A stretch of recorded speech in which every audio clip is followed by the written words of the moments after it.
Hi guys, it's Olivia here from Olivia's Catastrophe, and today the video that I'm giving you is the top 7 things that booktubers do that I don't do.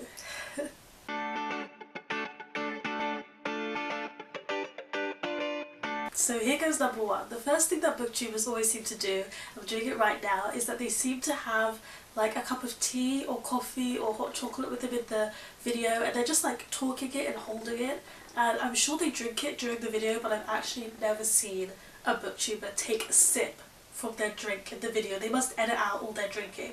So in case you're like me and you've never actually seen a booktuber take a sip from their tea, it's not that I don't even like tea. I love tea, I drink it all the time, but when I'm shooting a video I don't usually have it there with me for some reason. Okay, on to thing number 2 that they do. The thing number 2 that booktubers often do is TBR videos, and I have to admit, last year I did do TBR videos.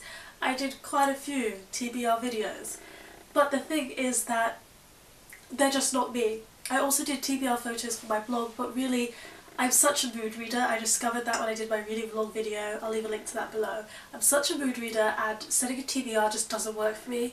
I will have to read some stuff for uni, and I always read those, but when it came to stuff I had to read for the blog or stuff I had to read for my own choice, I could just never stick to a TBR. I hope there's people out there like me who just can't stick to a TBR. So TBR videos 2018, you're not going to see any of those. You will see wrap-up videos, but no TBR videos. Okay, thing number 3 that booktubers seem to do is that they film against a bookshelf that is just full and brimming with books. Like, now that's not my photo, I'll leave a link to the owner of that photo on Instagram, but the thing is that I just don't have a bookshelf like that. At home I had a bookshelf, but it wasn't as brimming full as that, and also I'm just in uni right now, and three quarters of my books are back home in the Netherlands, then I've got a quarter of my books here in my uni room, but I don't have a huge bookshelf, so not all the books can even fit on the bookshelf, so I've just taken to doing my videos against this white backdrop. I'm sorry that it's such a boring background. I really hope you don't mind this background, but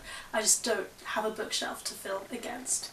And that moves me on to point number 4 of things that booktubers do that I don't do, and that is bookshelf tours.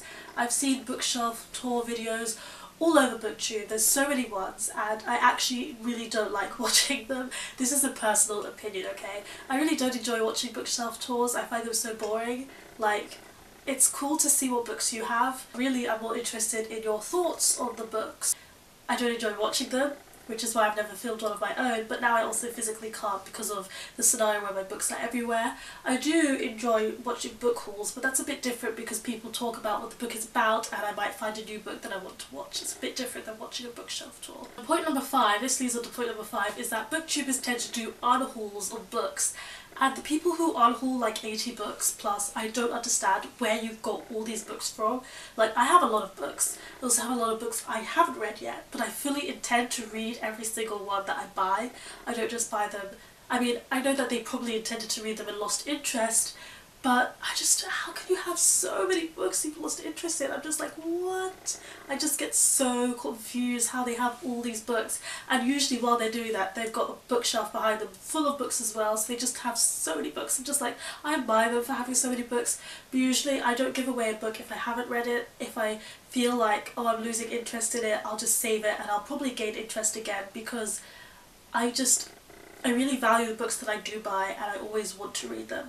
And then once I've read them, if I didn't like the book, if I've rated the book a 1 star or a 2 star, I make it a policy that I give a giveaway on my blog.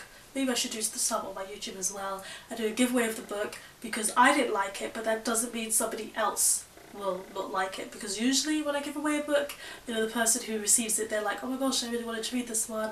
And I'm like, sure, you can have it because I didn't enjoy it, but you might.